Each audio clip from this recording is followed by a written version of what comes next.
5 seconds to go.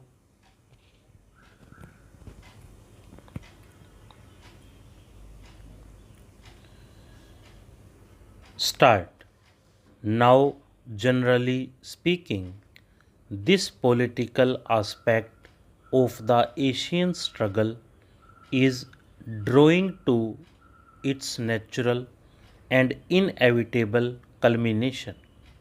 But at the same time, the economic aspect continues and is bound up with all manner of economic problems affecting the world.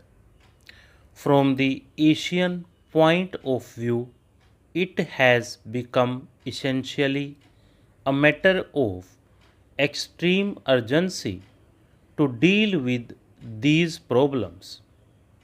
From the world point of view, it is equally urgent, really, because unless these problems are dealt with in Asia, they affect other parts of the world.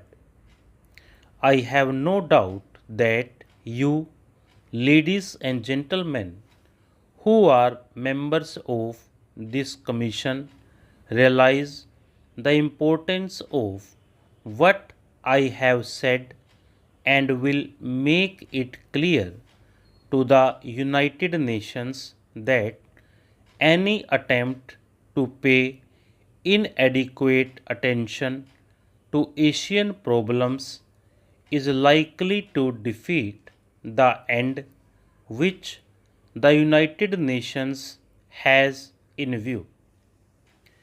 In Asia, many historical forces have been at work for many years past, and many things have happened which are good, and many things which are not so good, as always happens when impersonal historical forces are in action.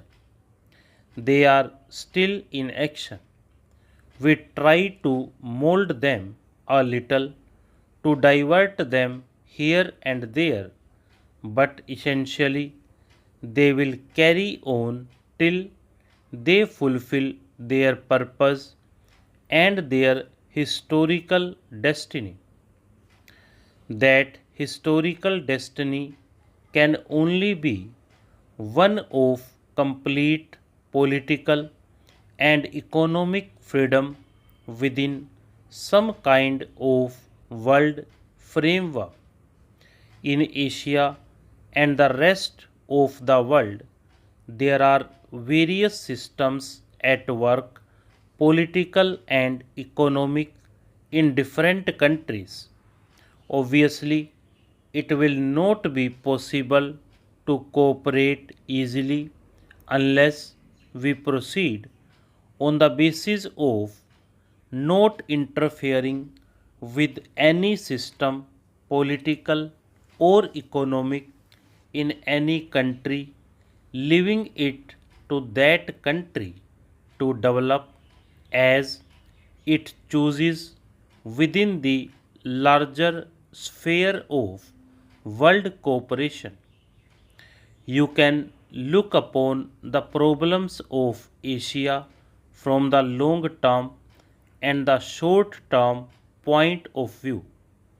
The short term problems demand immediate attention because of the urgency of solving some great difficulties.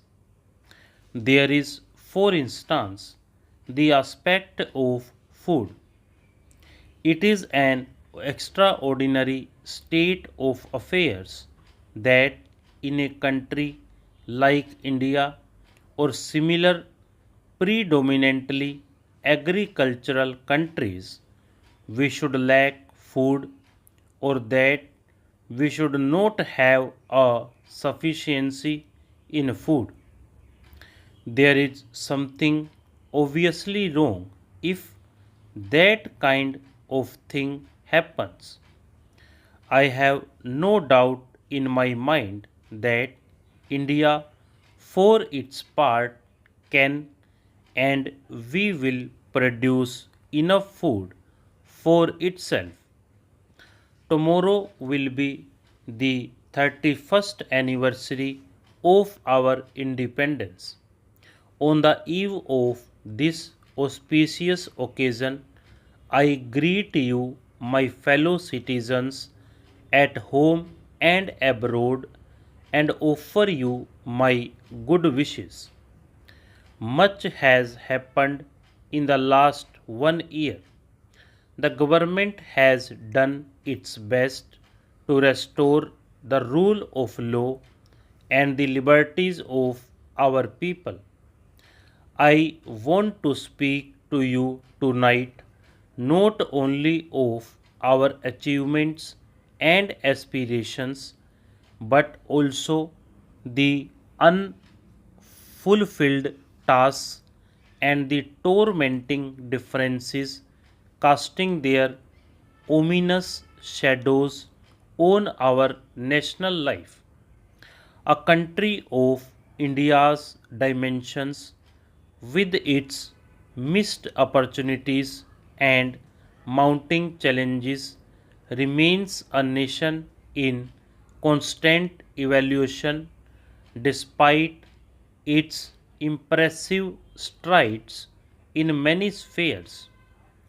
It has been going through an endless self examining process, trying to rediscover itself, shed the accumulated hangovers of the past, and keep pace with the complexities and compulsions of the present times.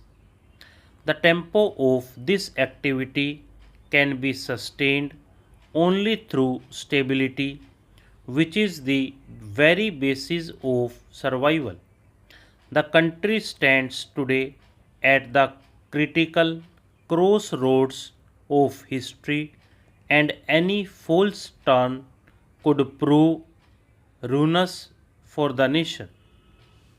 In a democracy, there is always place for honest differences. The inherent right of dissent must not, however, be carried to the point of obstructing the democratic processes, blocking the proceedings of legislatures, carrying controversies to the streets, or indulging in the politics of denunciation and manipulation. The country's political system can function only within the framework of the accepted norms based on self restraint and readiness to place public welfare above narrow party or personal interests. A nation torn as under by bitter discord can hardly hold its place or make any progress. There is need for an ennobling vision of a resurgent India imbued with a crusading spirit and an exhilarating sense of participation in a common effort. No nation can face the future and move forward without a robust faith in itself and its people. The real crusade today is against poverty. We must end the widening disparities between the rich and the poor and the creation of islands of privilege. We cannot afford to the complacent in such a situation have to forge ahead with well conceived, need oriented, and strictly time bound programs for ensuring socio-economic justice for all. The future must hold out a promise for a better life for the economically weaker and vulnerable sections of our society. Stop.